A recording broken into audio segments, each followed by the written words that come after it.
Hey guys, and welcome back to another episode of Food School Smarter, Stronger, Leaner podcast. On a mission to inspire the world where food makes us better. So we are changing our tagline a little bit because I'm personally transitioning a little bit deeper into my vision, into my mission, into what I want to change in the world. Over this weekend, I did quite a lot of thinking about what it is I want to do in this world and how I can dedicate most of my time to it. And whenever somebody asks me what you are passionate about, what are you passionate about? I always say I'm passionate about food. I'm passionate about creating the world where food makes us better, where we are not trying to sell somebody something just because we can, just because we can make it irresistible, we can sell more, we can make more profits, we can grow for the sake of growth.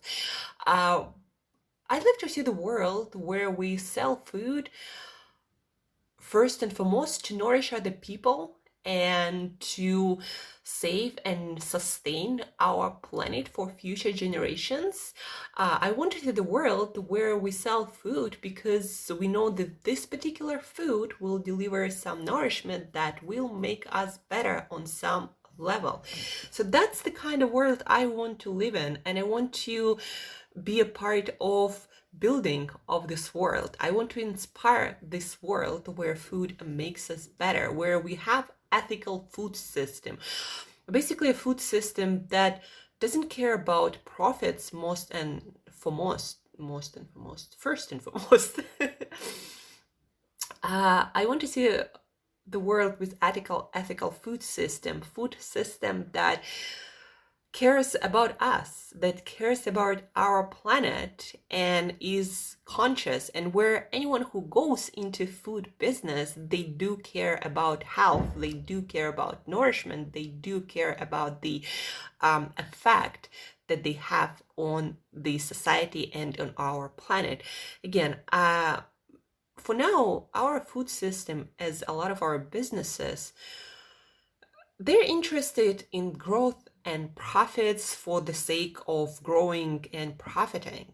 Very few companies think about their development and what kind of impact they want to make on the world and design their strategies accordingly. Just because we can sell tons of Coke and Pepsi doesn't mean we should. And that's the twisted part of our food system. Just because we can make someone eat more of sugar doesn't mean we should. And so this kind of world I want to build more. And that's why when I ask myself, why am I doing that much coaching then and trying to change people when I don't really care about changing people, guys? I actually don't. I want to change the world so it is easier for people like you and me to eat healthier and better for us and the planet. That's what I'm passionate about. I'm passionate about building education, services, products that will change people. I'm not that much actually passionate about changing people themselves, doing the coaching part. And when I realized that, I'm like, I don't have $1 million business, so I don't have much to lose. So I might as well change now and pivot and do something that I'm actually really passionate about and that I want to dedicate my time to. And if you've been listening to this podcast for a while, you know that every Monday we had our coaching episodes to inspire change, to give you tools to make yourself and your life a better version of it. And so I've been doing that with you, though, using those tools, and I've been diligently working on them every week, and that's what I got. I realized that I need to pivot and dedicate as much time as possible to what I'm really passionate about doing. And that's why now our podcast is Food School. And yes, I'm passionate about food that makes us smarter, leaner, and stronger. But more than that, this podcast, I want to use it to inspire a world where food makes us better. Be that inspiring your better choices and awareness and more curiosity about how the food on your plate affects you personally and the world around you. So inspire your personal choices, inspire people in the industry to produce better foods, better for us human beings, and better for our planet.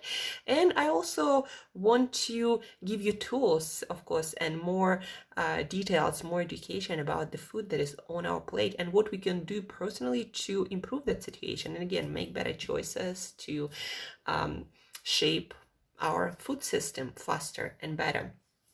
That's why the tagline of our podcast, Food School, is now to inspire a world where food makes us better. And guys, today is our coaching episode still. It's Monday. Happy Monday, everyone. And today I want to give you a few tools. I'm doing a little bit more research this week. I want to get really good about helping to change our food environment, to design our food environment, to help us to make better food choices. And so today's coaching episode is dedicated to changing our... Today's coaching episode is dedicated to smarter design of our food environment, of our individual food environment, knowing what food psychologists, food behavior scientists already know. So I'm rereading deeper this book, this amazing book. By the way, Google designed their cafeterias to change eating habits of the employees, making them healthier and better for the employees. They designed their cafeterias based on the research that is published in this book. So the book is Mindless Eating: Why We Eat More Than We Think. And there are just a lot of stories and studies that were actually done about food behavior and what we can learn from those studies to design our own food environment to promote better eating choices. Because we might think we are not affected by the things around us, that we make our choices because of our decisions well thought through, and we think that all of our decisions are conscious and guided not by our environment but just by our conscious decision making. But all the studies show it's not the case. Our brain can focus only a couple of things at a time, and all the other choices, whenever our brain can simplify them, our brain does do that. And that goes to our food environment too. So if our food environment is designed in a way to make us overeat, we will overeat. And it will take a lot of mind, power, energy spent on decision making to actually make your decisions against environment. But all that being said, so how do you change environment to specifically eat less? For example, this is the topic of today's conversation, actually the coaching strategy that you might want to use if you want to stop overeating. And overeating of anything is not a good idea. Like stuffing ourselves in our fattening environment, it just works against us. It drains our energy. No matter how good the food is, if we are overeating constantly, it's not gonna go well for our health, well-being, and self-confidence, and our energy levels, and so many other things. So how do we eat less automatically? One of the things that you can do, and I'm definitely doing it all the time, studies show. In this book, you can read about those stories. So let me tell you a little story. So they did this study. They invited people, regular, people, to a movie screening.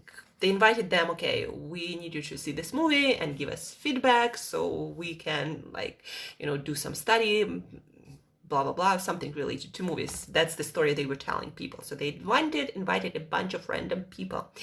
And when people were entering the movie theater, they gave them popcorn. And actually, there were two groups of people and they were entering separately. So one group of people, unaware of the other group of people, was given popcorn that had that was twice as big. The container was twice as big.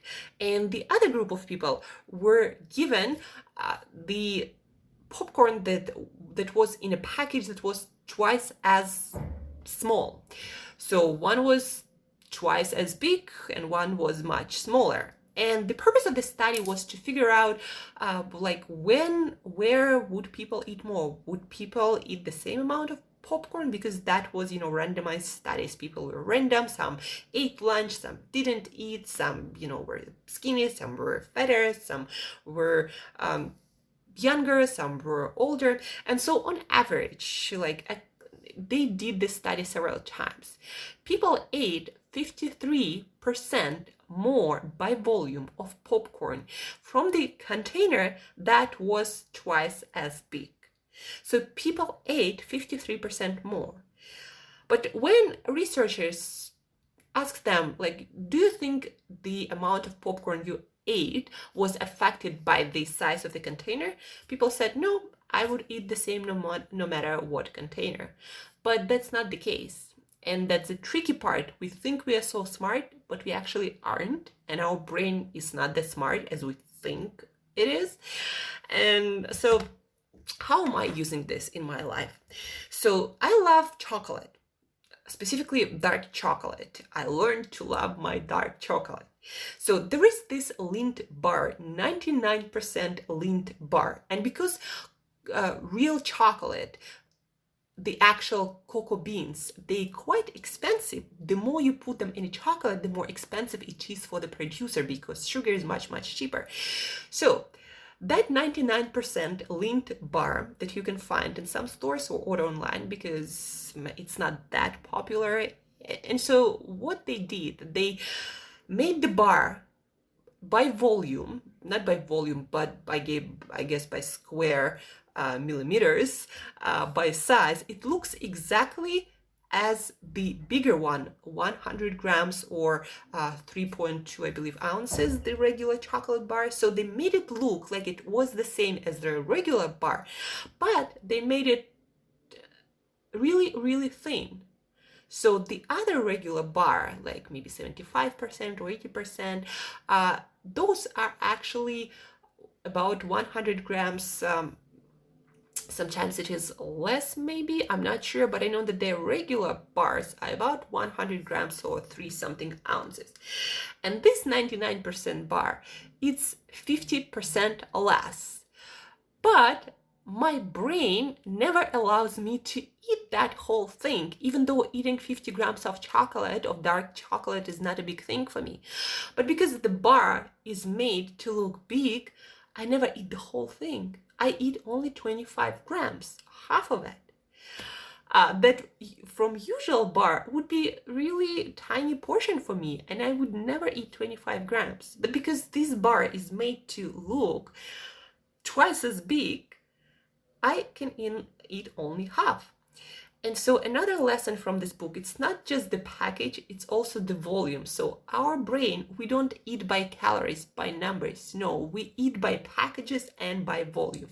And so the bigger the package, well, from one side, actually, the bigger the package looks, the more we usually eat from them. But on the other side, if something made look twice as big, but it actually isn't, like this chocolate bar, we will eat less because our brain will think that, okay, this is big and obviously I don't eat that much, so I need just half of that. But if you give me, instead of 50 grams of chocolate, 100 grams of chocolate in one chocolate bar, I will eat the whole 50. Even though in the other chocolate, I never eat the whole thing. So that's how tricky our brain is. So I always buy 50 grams of chocolate because that is less. And at the end of the day, I like to stay lean, and additional 200 calories gonna make a difference. That's what I'm saying. So that's lesson number 1 today, guys. Remember, if you want to eat less, choose containers that are tinier. If you want to eat less, also, like for example, if you are used to eating the whole chocolate bar or half a chocolate bar like I am, then buy a chocolate bar if you have a choice that looks big, but you're gonna eat half of it anyway. So you will cut calories in half without feeling deprived or knowing about it. So again, buy smaller containers, but if something can made to look bigger, containing less of calories, then buy that. Another example was about hamburgers.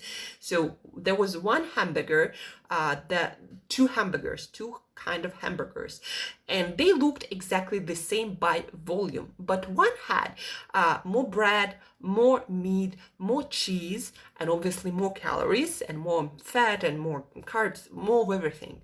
The other one looked by volume exactly the same, but it had tomatoes, it had lettuces, it had more onions, and it had much less fat, sugar, and carbs and everything. But the person who was eating it, they felt exactly the same. They didn't feel like, I got less calories in that tomato, lettuce, onion enhanced hamburger, and so I need to eat something more. No, they ate that hamburger that had less calories and they were completely satisfied. And you can fool yourself the same way. So take a bigger plate. Yeah, eat on a bigger plate, but occupy half of this plate or more by vegetables. Put like a lot of vegetables and fruit on that plate instead of big chunk of, I don't know, meat and another big chunk and then some pasta. Put a lot of vegetables instead of it, and you'll still feel satisfied. That's also another way how you can use it. And then another interesting thing is whenever we see more variety, we always eat less, and it doesn't matter of what. So they did that another interesting experiment when they put M&Ms in 2 different bowls, and they invited 2 different groups of people to eat from one bowl or the other bowl. So one bowl had one color of M&Ms. The other one had all the colors. So there were 2 bowls, exactly same size, exactly same stuff. The only thing that was different was color. One was the same color, the other was many other colors. People took, on average, I believe it was 13 beans from M&Ms where there were only one color, and they took 90 to 21 beans from the others. So they took almost twice as many from the bowl that had all the colors. And they repeated this experiment one time after the other, and it was always the same. We people like variety, probably because, at some point while we were running savannas in Africa, variety meant more variety of nutrients, different foods, different nutrients. Now we can make different M&Ms, change their color, but our brain still thinks that it's getting different things. But except for the colorings, we're not getting much of different anything. So how you can use it today, guys? If you want to eat less of something, put less variety.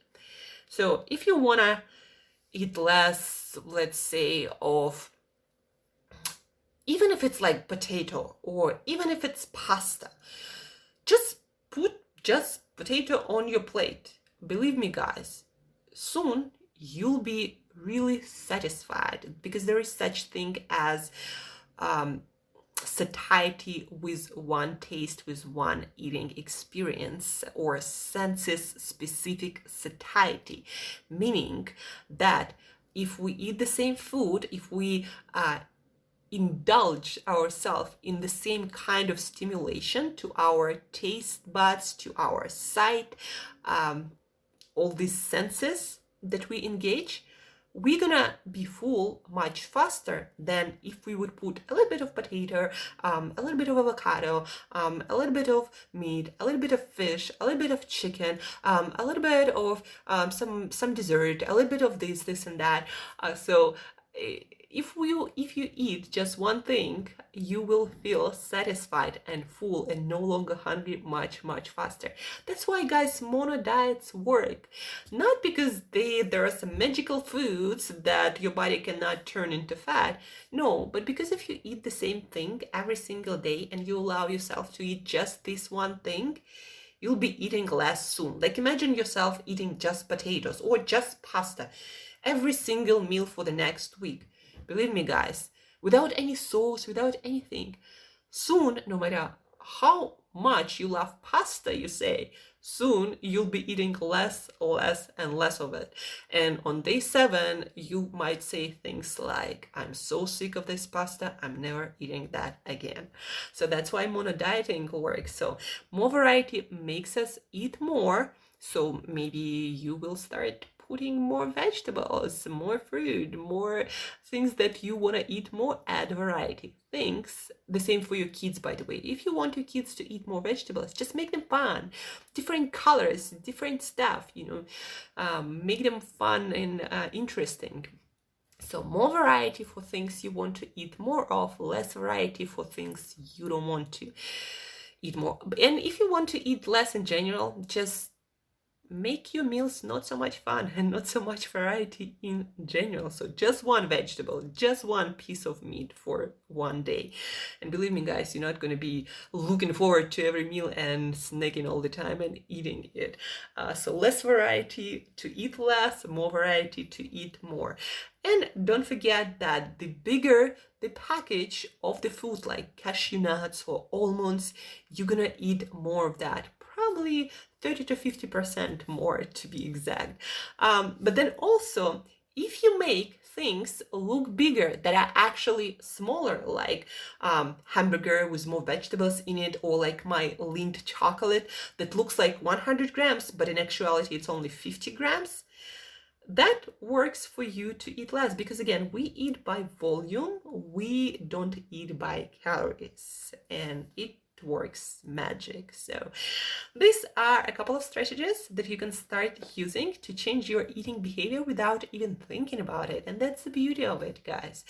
So stay tuned for more episodes on psychology of eating this week and how you can modify your food environment to help yourself make better choices. Eat less if you need to, eat more things like vegetables if you need to. So once you know how to design your environment to make choices that work for you without you even having to think about it, that's a powerful tool, guys. So stay tuned for more episodes about that. And also stay tuned on my Instagram, because, for example, today I'm going to be making a video showing you what it means, how to use bigger and smaller packages to eat more or less of things you want to eat more or you want to eat less. And I'm going to also show you my chocolate and what I mean by saying that my chocolate is big, but it actually twice as less as the regular chocolate, and that makes me eat less because my brain still thinks that it's big. So stay tuned on my Instagram for that visual story. Share this episode with anyone who is struggling to change their eating habits, guys. Help them to realize that our food environment is fattening and we need to get better at redesigning it for our own benefit. So share this episode with at least one person. Please do so for our benefit as a humanity, as a society, to change our food system faster. And as usual, guys, use the tools, and till next time, eat better daily.